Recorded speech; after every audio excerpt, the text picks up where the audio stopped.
Hello, everyone, and welcome back to Qmenera, an Experience Points podcast. We're an all-queer cast Numenera podcast. I'm Kenny, the cast member who plays the lovable and simple lad Hillian.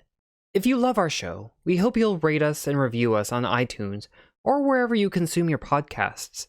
Every review makes Kelric, the GM and producer's eyes, sparkle, and helps new listeners to find us.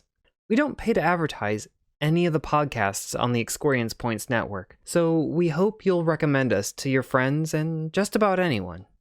Did you know that we had a Patreon? We are grateful to everyone who's already become a patron. You keep our mics on and our dice rolling. We've got some great rewards, so check them out at patreon.com/experiencepoints. Be gay. Roll dice. An LGBTQIA actual play podcast network. Welcome to Qmenera's inaugural live stream. Live stream. It's not Halloween anymore. Live stream. I'm Kelric. I am the narrator. I am new at this, so please be forgiving. And with me is my fabulous and lovely cast. If you would like to introduce yourselves, my pronouns are he, him. This is something that we like to share. Kenny? Oh, you were starting with me. Okay, hi.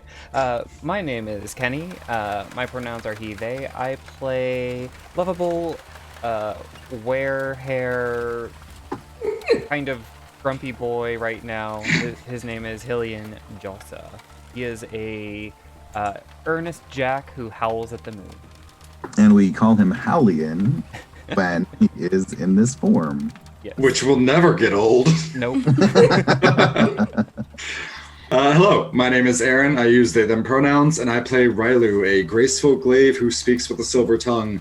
If you've listened to previous episodes, they're very sassy and 17, so it's fitting. And yeah, very excited. What's up, y'all? My name's Cage. I use she, hers pronouns. I play Charlie, who is a strong-willed Nana who talks to machines. Her pronouns are also she, hers. We are back. We have...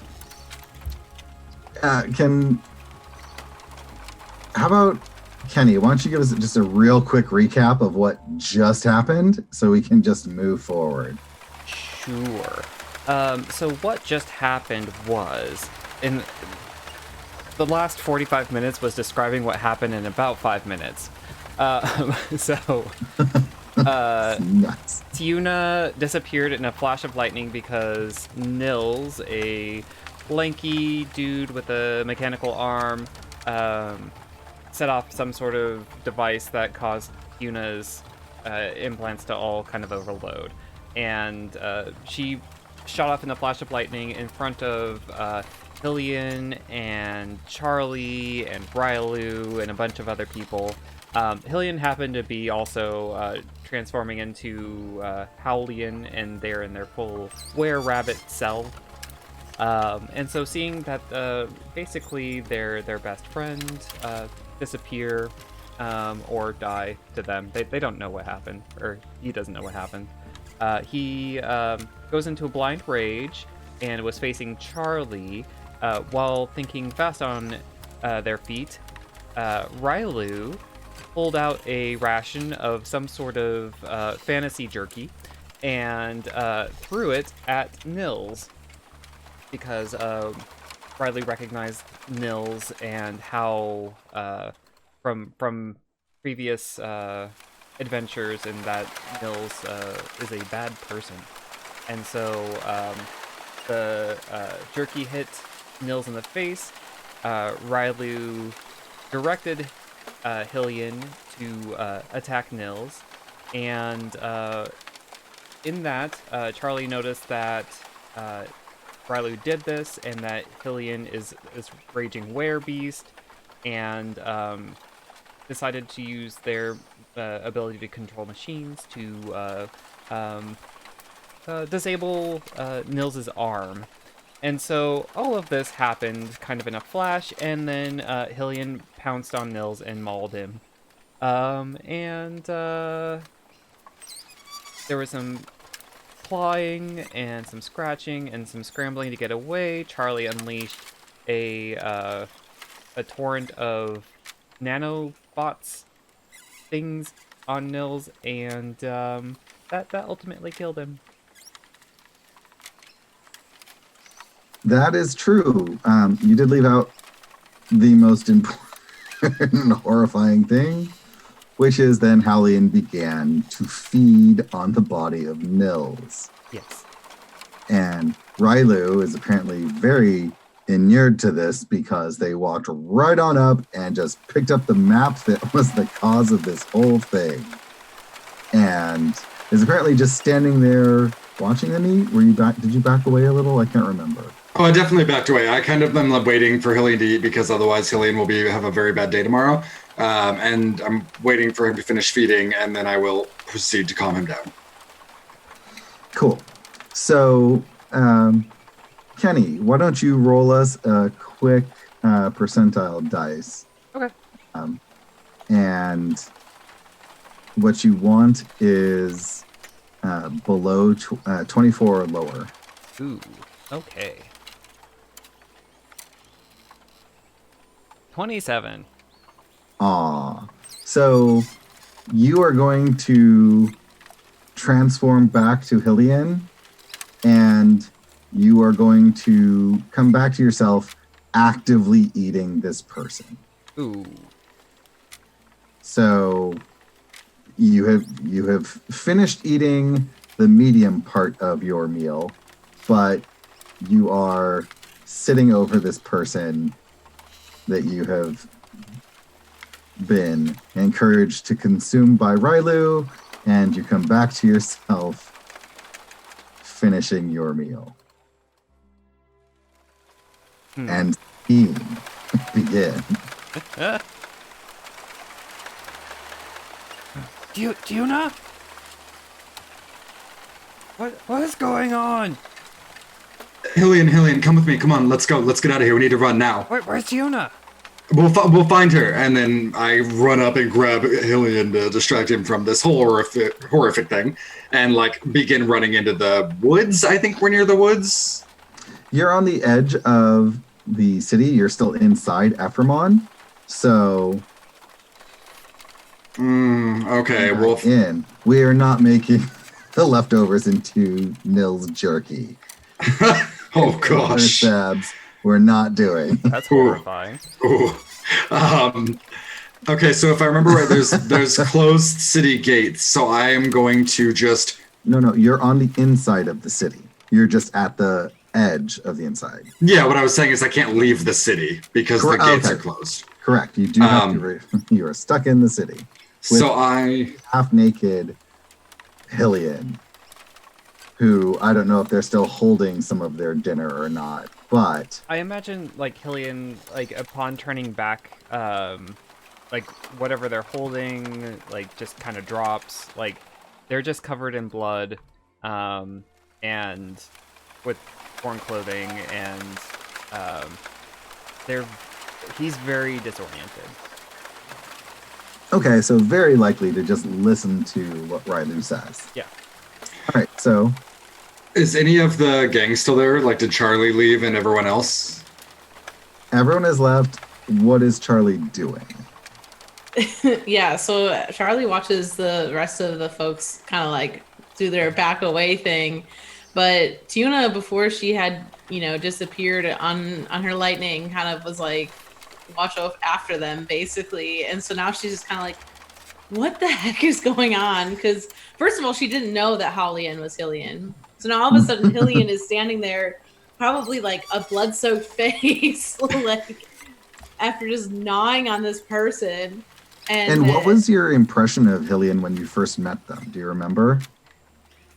I don't recall exactly what Charlie thought, but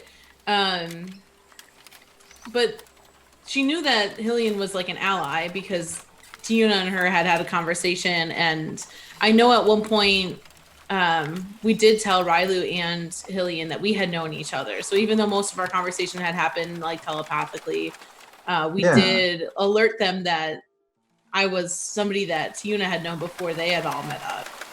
So they know that I knew Tuna from a while ago.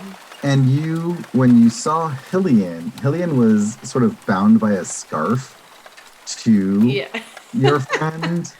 And so they were kind of simple and just moving about and just talking about food and stuff. Mm-hmm. And you saw that she was constantly feeding him treats to keep their attention. So that's what you had been exposed to before this revelation. Right. So she'll definitely, if they're gonna go run, she's definitely gonna follow them because she feels like now like this sense of like needing to, I don't know if take care of them is necessarily the word, because they also seem to be able to like in a way handle themselves. It's not like it was just her in that fight, but like at least watch over them in a way. And so she doesn't really want to let them out of her sights, but she's still like absolutely dumbfounded. Like, yeah, so Charlie is probably running after them, but is probably like exasperatedly being like, what, you all need to tell me what is going on, like, So help me understand. Yeah, so I assume there's some of that. I also assume there's some, I mean, you are a nano and machines fascinate you, and you were deliberately given a machine to help you deal with Hillian. And so there has to be some curiosity about that, though it may be pushed farther back after this. Oh, Charlie has a lot of questions. And there are a lot of things that she wants to look into. I mean, she just was handed, like, literally, she probably hasn't even had a chance to really look in that bag. She probably has an understanding that there's, like, batteries and things in there, but she doesn't fully understand what Tuna has even handed her. And, like, I mean, there's these two new people as well, and, like, this transformation has happened in front of her. She just killed a guy. Like, Yep. There's a lot to process right now. So here's the question for y'all. Where are you going?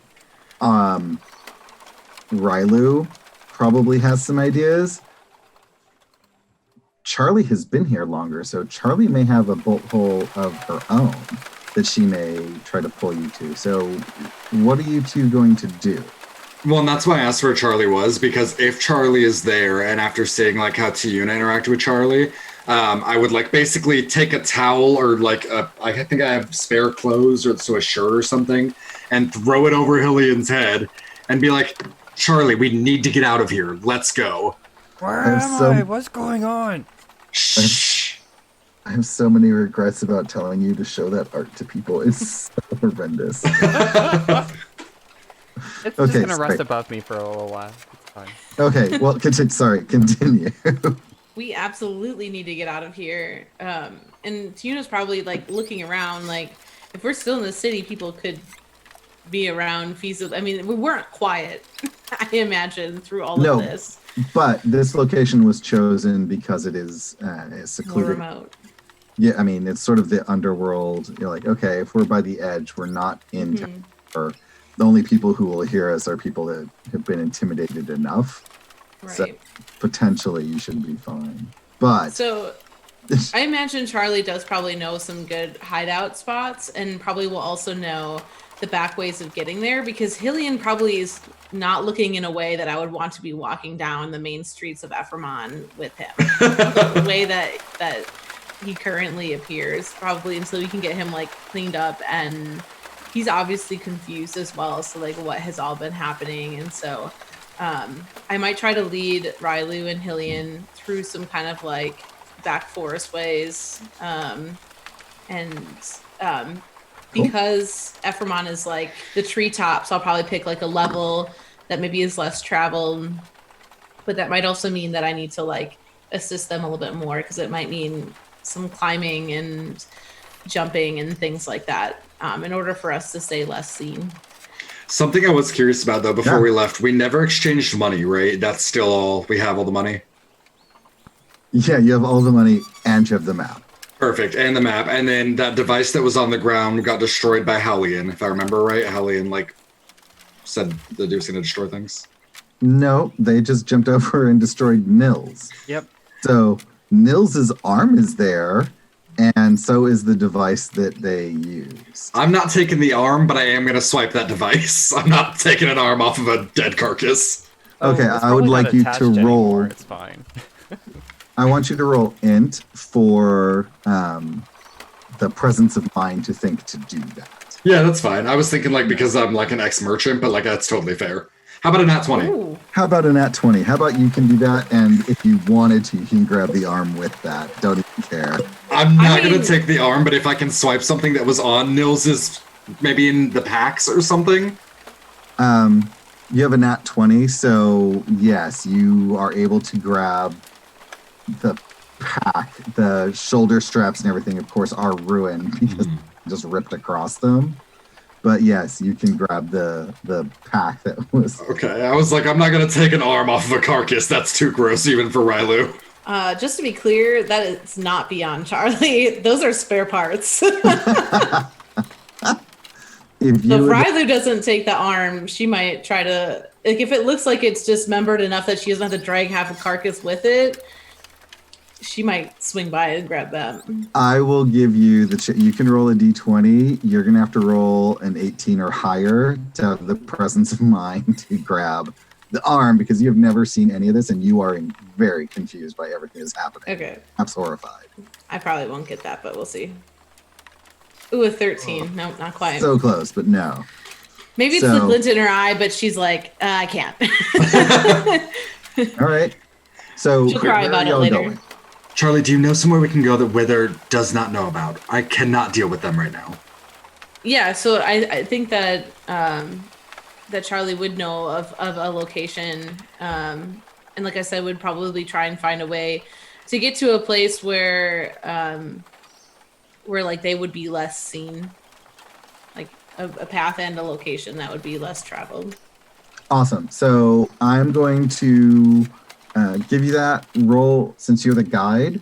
Roll tile dice, and at this hour and in this space, you need to roll below a 90.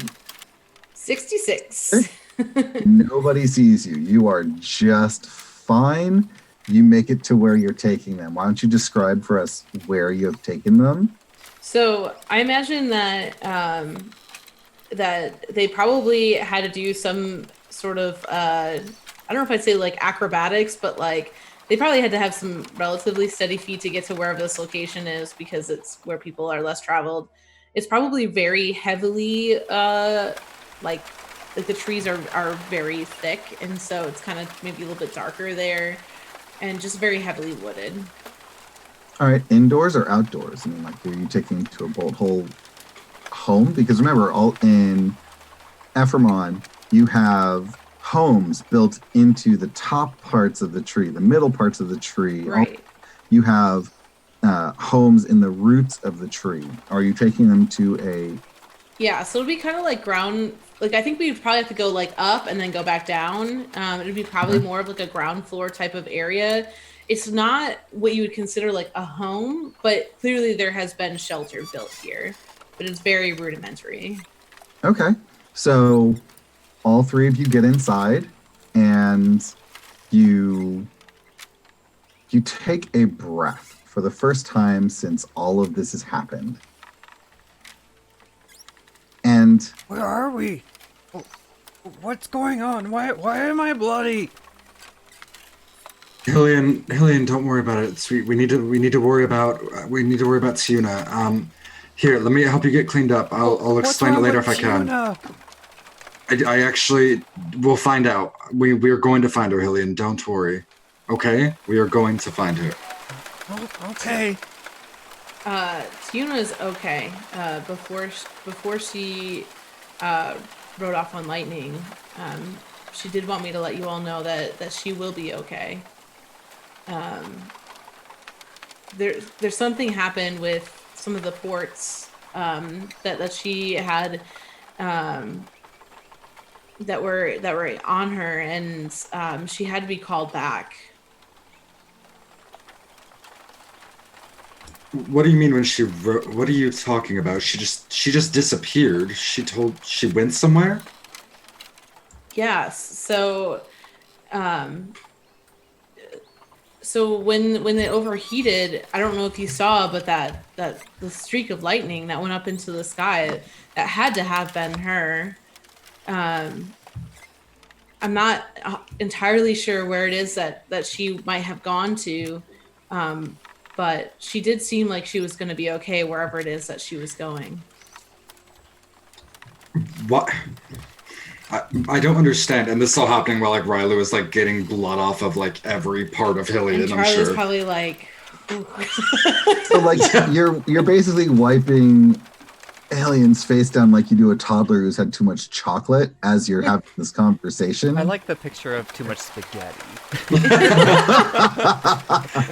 Yeah, but don't forget too that like the Ninth World is a very, very brutal place. Like it's not like we're sitting in our house just doing this. Like I have made this a warm and welcoming, community-driven space. yeah. I do not understand why you would say such horrible things about this world. I'm pretty sure I've had to clean off plenty of blood off of Hillian before. That's fair. All right, continue. I was just saying, I'm like, as I'm doing this, I look over very frustratedly at Charlie, and I'm like, and why would she tell you this out of everybody? Who even are you? Well, so Tuna and I actually have known each other for some time. We both studied under mentors who had known each other, and so we have gone on different expeditions and have explored together in the past. But I haven't seen Tuna in a very long time. But when she disappeared, she did hand me this, and this is going to be probably the first time that Charlie's actually able to like open up like the stack of batteries and like see what's inside of it.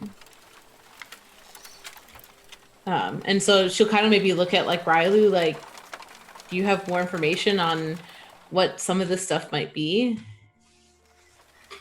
I guess I could open it. And what was in there? I know it's the bag of batteries, but what else did Tuna put in there? So you would recognize that what this is of hers, and that she doesn't give up stuff easily. So you would recognize that, and then I believe the other item was separate. Like they gave you the bag of batteries, and then they gave you this other thing. So you've got two different things you've got from Tia. Yeah, and the other item is like a partial Numenera, right? And she was able to tell you that it is specifically for helping you deal with Hillian Okay. before she had to take off. But she didn't say what it does or how it works. She was just like, this will help you. Kaboom. Would I be able to roll for trying to kind of maybe investigate what that item is? Are you just going to stop the conversation to do so? Or are you going to... I think that she'd probably like have it in her hand and be like, and then she gave me this as well. And kind of like hold it out for Railu to see it, but she'll probably also be kind of like looking at it herself to see if she can kind of like glean any other extra information off of it. I think that this works out perfectly too, because I think once Railu sees like the bag of batteries and was like in your possession, they're just like are very hurt and like a little furious because now they know Tina's okay, because how else would you possibly get that? Like if they disappeared in like a light cloud, then that wouldn't have just been with you. So they just like open it and look at it, and it just like drops out of their hands, and you see them turn to Hillian and say, you stay here, Hillian, no matter what, you stay here tonight, and then turn around and walk out. You walk out with this stuff, or you let it drop to the ground? No, it dropped to the ground, and like I'm sure batteries like spilt, and yeah. Oh, the soaking begins. You ever been a 17-year-old? No, what's that like? Kenny, Hillian is pretty into Numenera. Are they going to, when they hear what this thing is supposed to do, are they interested in it at all? Or So this is what's happened so far. Hillian's been drugged through a city with a blanket over him, and then Railu tells him that everything's gonna be okay, starts wiping down Hillian's face, probably his hands, and like as best a 17-year-old can, so I'm sure that there are blood splotches everywhere. Then Charlie says that she knew Tuna, gives Railu a bag of batteries and holds out a Numenera device, and then Railu storms off. Like, drops the bag and storms off and kind of sternly yells at Hillian for a second. So Hillian's like, okay, where are you going? And then, as Railu goes off, I think Hillian would turn and be like, okay, so you had that and then looks at the Numenera device. I think he would try to roll an understanding Numenera, but he's not going to put any effort into it. Okay. So he rolls a 7, but that's a TD3. No, this is a brand new Numenera device that they don't know anything about, so it's harder than that. Okay, that's fine. So, yeah, Hillian does not know anything about it. They have known Tiuna long enough to recognize their work, so they sort of, you do get a feel that this is definitely a Tiuna created thing, but you have no idea what it actually does or how it would work. Yeah. So, looking at that, I think Hillian has like a very blank look on his face. Do you know where Jacques is? At Charlie. Jacques. Who's Jacques?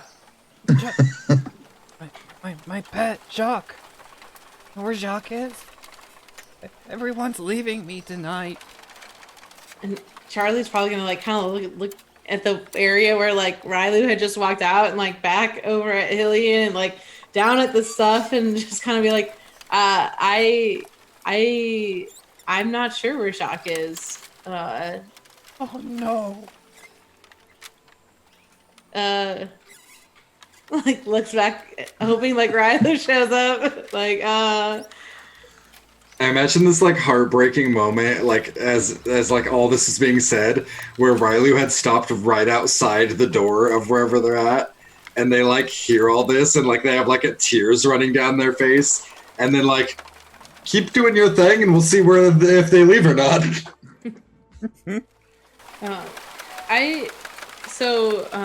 Because Tiuna seemed to put emphasis on making sure that Hillian was okay, even though Charlie is not necessarily like a very like empathy type person, she will probably try to like kind of go near like Hillian, but it's still kind of like there's like weird blood, you know, and maybe like I don't know, like meat hanging out of, I don't even know. There's probably flecks of whatever on him. So it's kind of like this between like, I'm trying to like comfort you, but also you're disgusting right now, but like you're really hurting. So at the same time, and we'll try to do like this, like, it'll be okay sort of interaction with Hillian. Hillian sees that you're trying to like do this, like, and you're kind of awkwardly sidling up probably and like doing the like reach out, maybe back pat thing, or something similar. And Hillian recognizes your discomfort, and then says, "Oh, I'm so sorry. Are you okay?" I'm just very confused as to what's all really happening. So you are friends of Tiuna's who you've been traveling with her, and I understand that there was this map that you all were trying to also acquire, but I'm not really sure what all happened back there. Everything just seemed to happen so quickly. Yes, it was very quick. I remember coming into the city. I remember being very hungry. And I do remember Tiuna was giving you snacks. Yeah, they were really tasty. But then I was really hungry. I was so hungry. And I kept on being hungry. And nothing could fill it. And then I woke up. And there was a lot of blood. Wait, so you don't... And Charlie's gonna now kind of try and like... In her mind, she's like, wait, they don't know. Because it hasn't probably dawned on her that this is not something that Hillian knew. And so it's kind of like that breaking that bad news to somebody. Well, when I first came into the clearing and saw what I believe might have been you, Hillian, you were you did not look as you do now. I don't know how else to explain this, Hillian, but when we arrived in the clearing, there was a large beast that came through the woods and attacked Nils. And then it wasn't until after the beast had fed on Nils for a moment that it was your current form that was over Nils's body. Kenny, roll me percentile dice. 70. Okay, so your choice. You either are able to continue your denial, or you can get stuck in that memory of what Charlie has just described to you. So here's what happens. Hillian's eyes go wide, and Hillian is staring at Charlie. And if Railu kind of pops in at this point, that's fine too. But Hillian looks at Charlie and is like, You saw it? Your other form? No. The monster.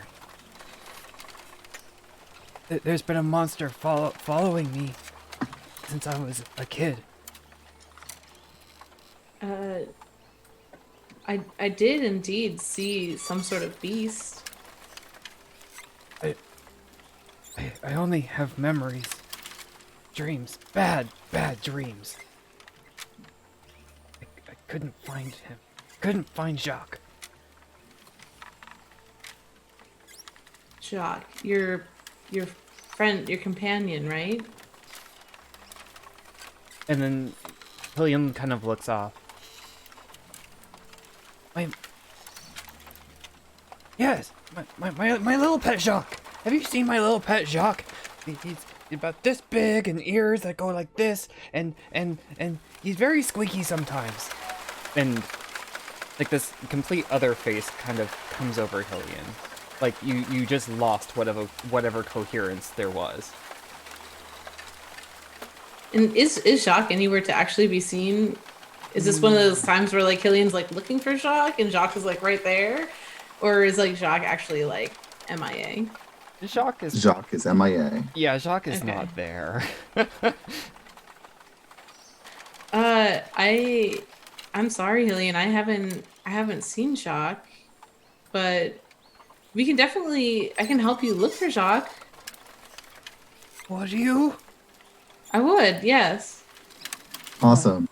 And with that, what is Railu doing on this little tearful walk of anger and sulking?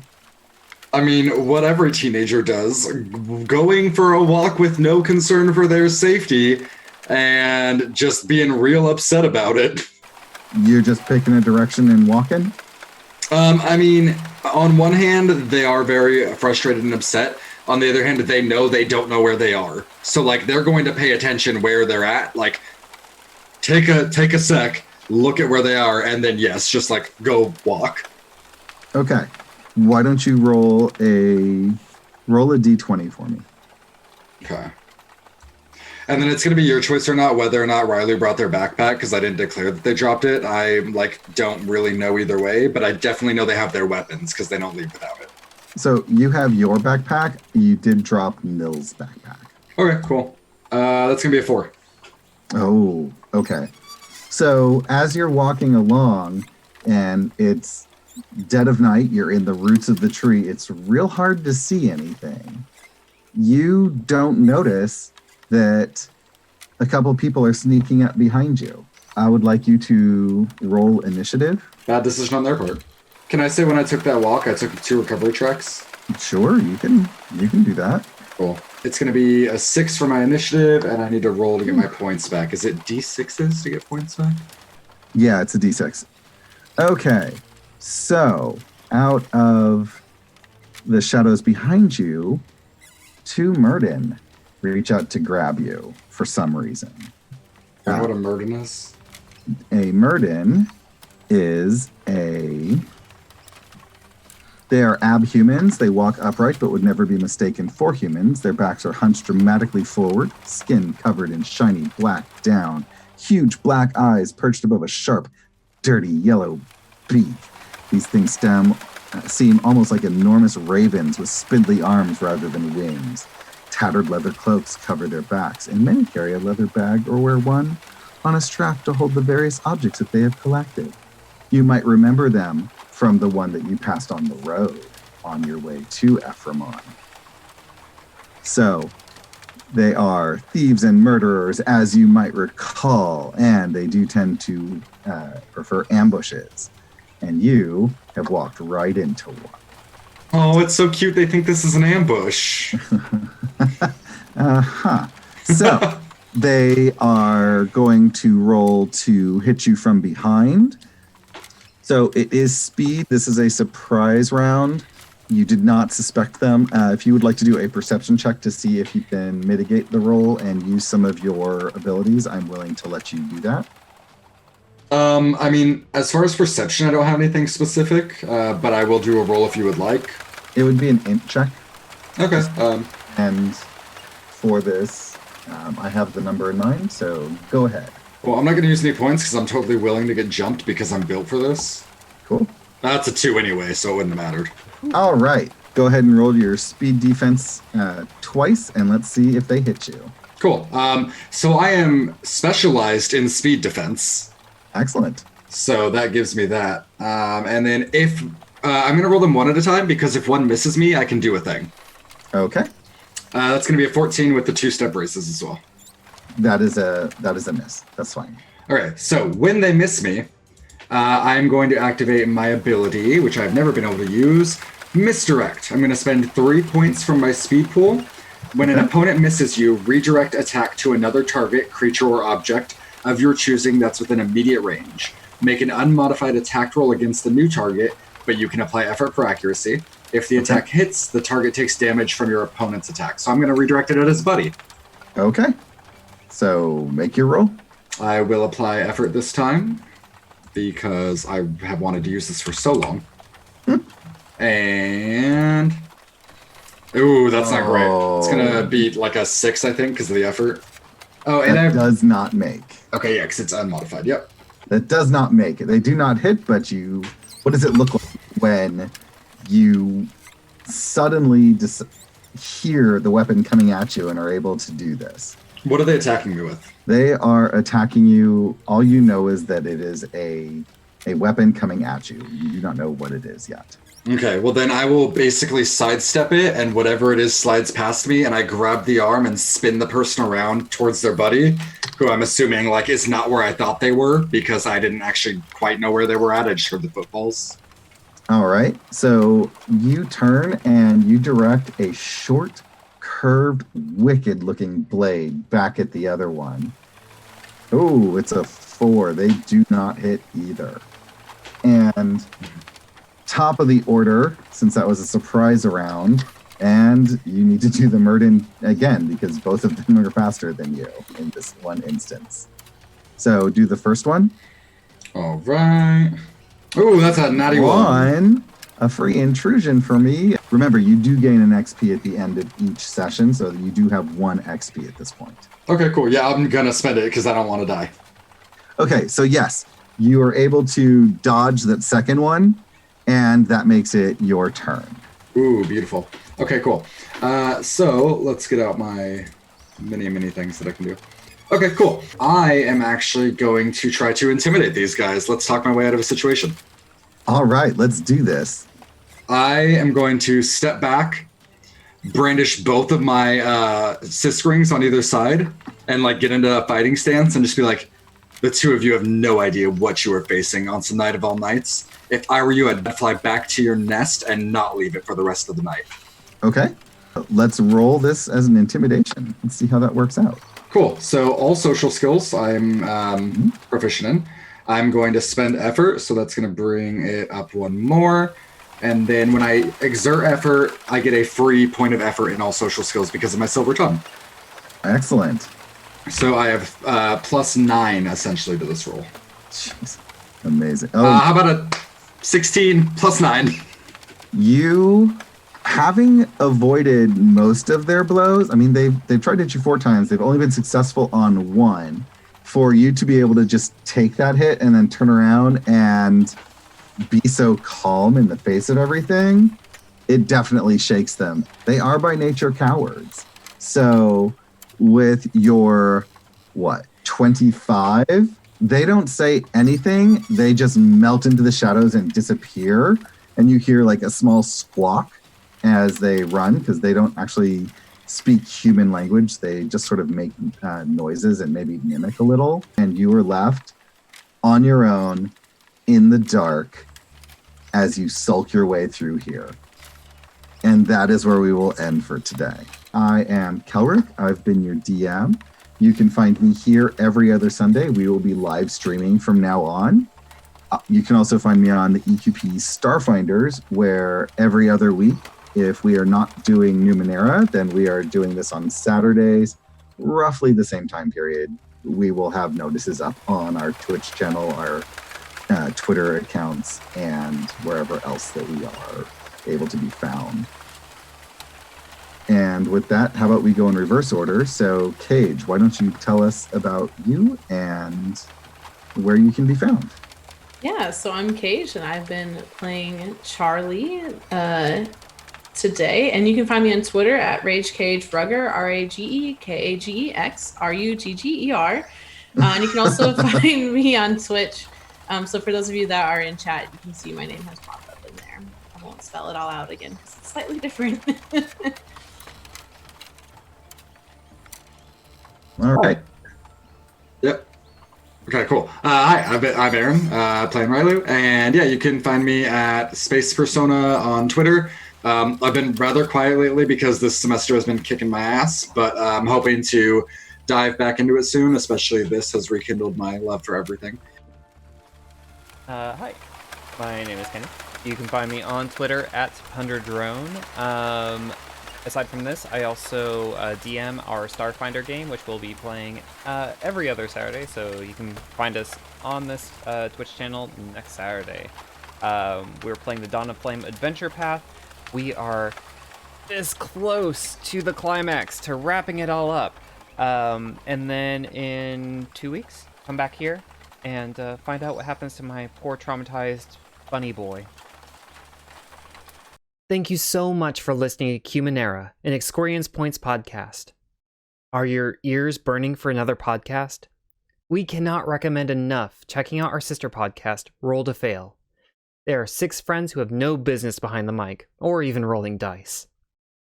The original Experience Points podcast is a Starfinder game that releases every Wednesday.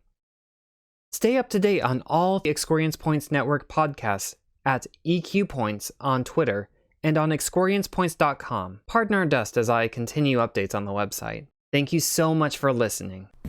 Come check out Dice to Roll, the gayest Pathfinder podcast on the planet, where we ask the hard questions like, is it morally acceptable to kiss a goblin? Are summon creatures ethically sourced? What's the real estate value on a haunted castle? Dice Will Roll is a show where 4 friends team up every week to play Pathfinder 2nd Edition and be hopelessly gay the whole way through.